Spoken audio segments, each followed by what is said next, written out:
Today, we're going to dig into a massive question, one of the biggest in philosophy and theology. And to do it, we're reaching back like 1700 years into the past to look at the Great Catechism by a thinker named Gregory of Nyssa. He came up with this incredibly deep answer to a question that honestly still messes with our heads today. Why on earth would God become human? So let's just jump right in. This is the puzzle at the very heart of Gregory's work. For a second, just try to set aside everything you think you know about this. Just think about how strange that claim is. An infinite, all-powerful being decides to squeeze itself into the limits of a human body, to actually experience life and death. Why? Why would it do that? That's the mystery we're unpacking. All right, to really get Gregory's answer, we're going to follow his argument through 5 key steps. First, we'll look at the shocking claim itself. Then, the problem it was meant to solve. We'll walk through the solution, see how it affects everyone, and then finally, we'll uncover the hidden genius behind the entire plan. Okay, let's start with that first step, the claim itself. We have to begin with this core idea, an idea so wild it almost feels like it's daring you not to believe it. So, the technical term for all this is the Incarnation.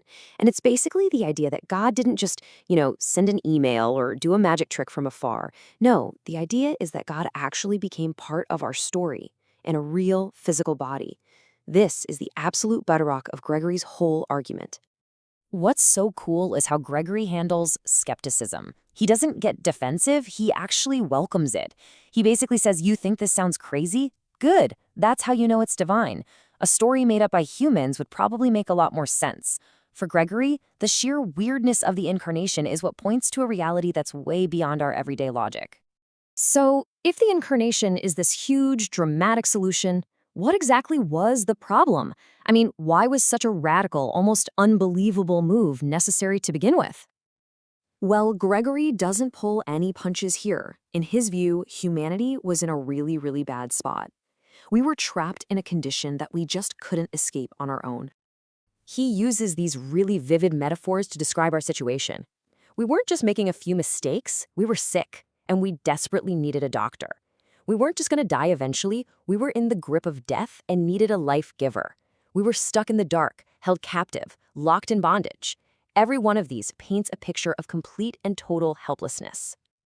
And just so you know, this isn't some modern spin. This is the language Gregory himself used way back in the 4th century. He saw humanity as being fundamentally afflicted, and that diagnosis is what sets the stage perfectly for the cure. Which brings us to the first part of this divine cure. Because, it's not enough to just diagnose the problem from a distance. The doctor actually had to enter the patient's world. Now, Gregory has this fascinating way of looking at human life. He sees birth and death not as total opposites, but as 2 ends of the very same process, a process of change, of vulnerability, of suffering. Birth is the door in, the first step into this state, and death, that's just the final step on that same path. So here's the crucial point. For the cure to actually work, God had to embrace this entire process, not just dipping a toe in the water, but diving headfirst into the full spectrum of what it means to be human from the very first moment to the absolute last. And by entering that process, God set the stage for the absolute climax of the whole plan, a victory that wasn't just for one person, but for all of us. To put it really simply, what happened to Christ was meant to be the pattern, the blueprint for everyone else.